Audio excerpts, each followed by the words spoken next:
O governo comunicou à Organização Mundial de Saúde o fim do foco da doença de Newcastle aqui no Brasil. Mas o que o governo brasileiro espera com essa medida? Bom, quem vai responder isso para a gente é o nosso repórter, o Lucas Martins. Lucas, boa noite, seja bem-vindo, satisfação recebê-lo aqui no Agronoite. Conta para a gente aí quais são as atualizações, então, desse caso.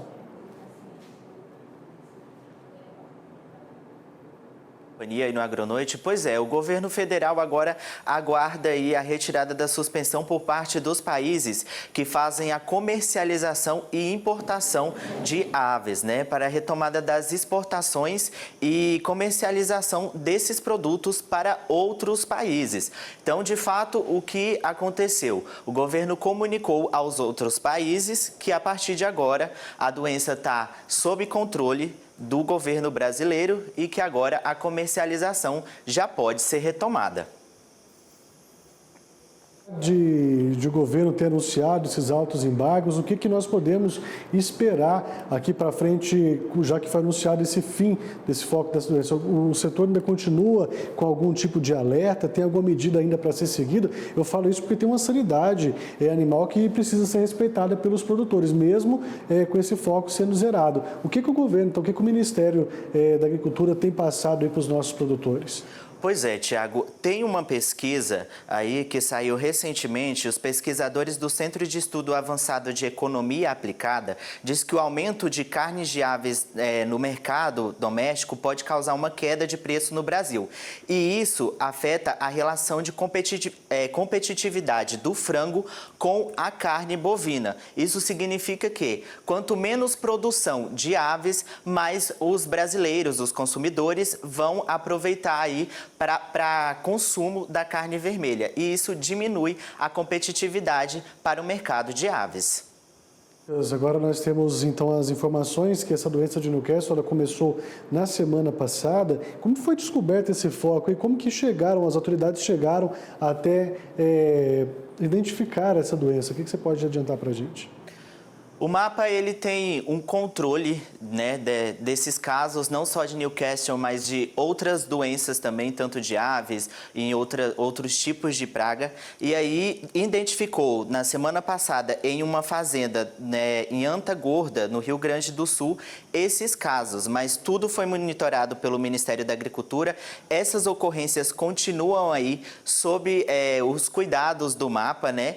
E 49 granjas comerciais existentes a 10 quilômetros do foco de erradicação. Ou seja, todas essas fazendas que tiveram casos foram monitoradas e o Ministério da Agricultura agora mantém aí sob alerta e diz aos produtores que não tem o perigo aí de casos da doença de Newcastle.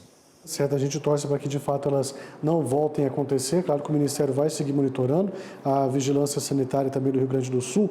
Agora você tocou num ponto interessante, Lucas, na sua fala anterior, que é a respeito dessa competitividade da carne de frango com as outras proteínas animais aqui no Brasil. E para a gente entender um pouco mais sobre isso, eu vou trazer aqui o nosso analista e também consultor das safras e mercado, o Fernando Iglesias. Fernando, meu amigo, boa noite, seja bem-vindo. Antes do seu boa noite, Lucas, muito obrigado pelas suas informações. Qualquer novidade você volta para atualizar a gente. Eu sigo por aqui no Agronoite com o Fernando. Ô, Fernando, de fato, existe essa questão aí? Pode ter essa competitividade? Pode afetar de alguma forma? O brasileiro pode ficar com medo e deixar de consumir a carne de frango? O que nós podemos esperar de tudo isso, hein? Boa noite, bem-vindo.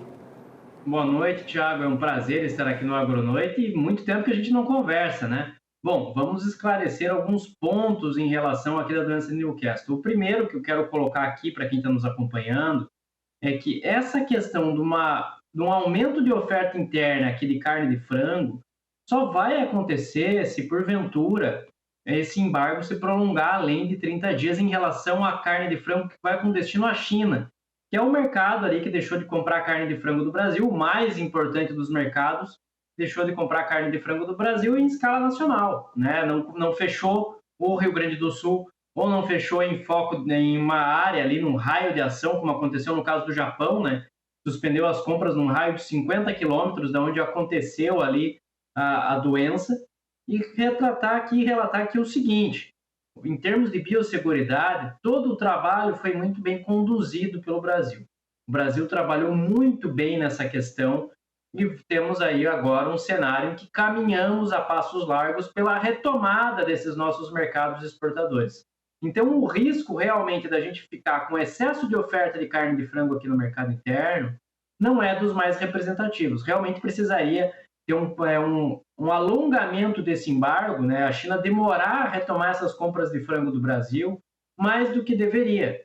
Aí sim, poderia realmente ter impacto ali na formação de preços da própria carne de frango e acabar respingando sobre a formação de preços das demais proteínas. Mas, por enquanto, o Brasil aí vai acelerando as tratativas para restabelecer esse fluxo normal de comércio e voltar a vender frango aí para todos os nossos parceiros comerciais, como é o natural, como deveria ser aí normalmente. Ô, Fernando, agora tem uma outra questão que eu gostaria que você falasse para a gente. Esse embargo ele saiu por parte do Brasil, fazendo o seu papel, adiantando todas essas questões. Mas nós sabemos que tem muita carne, muitos ovos que estão aí em traslado para esses outros países que compram da gente. Existe a possibilidade de acontecer o que já aconteceu no passado, de quando chegar esses produtos nesses países de destino final, eles fazerem algum tipo de embargo para inspecionar essa carne, ou tentar segurar para barganhar preço? Isso pode acontecer também ou só com essa medida do Brasil fica tudo resolvido? Olha, pelo que nós escutamos com alguns interlocutores aí que conhecem muito bem essas negociações bilaterais, pessoas que participam ativamente do Ministério da Agricultura e assim por diante, o que nós já estamos escutando no mercado é que os importadores chineses estão sim aproveitando essa oportunidade para renegociar contratos de importação, tentar baixar preços ali pagos pela carne de frango brasileira. Isso é bastante compreensível, é bastante natural, faz parte ali dessas negociações bilaterais. É sempre um jogo de interesses muito grande. Em relação às cargas que estão a caminho da China, por exemplo, existe sim essa dúvida se essas cargas serão aceitas ali no território chinês, se elas podem ser barradas por qualquer motivo. Até o momento não tivemos notícias de nada nesse sentido, mas de qualquer forma já aconteceu, né? Já há o precedente que aconteceu com a carne bovina em momentos anteriores, então gera sim um ponto de atenção. Precisamos ficar atentos aí a essas notícias que vêm lá do Oriente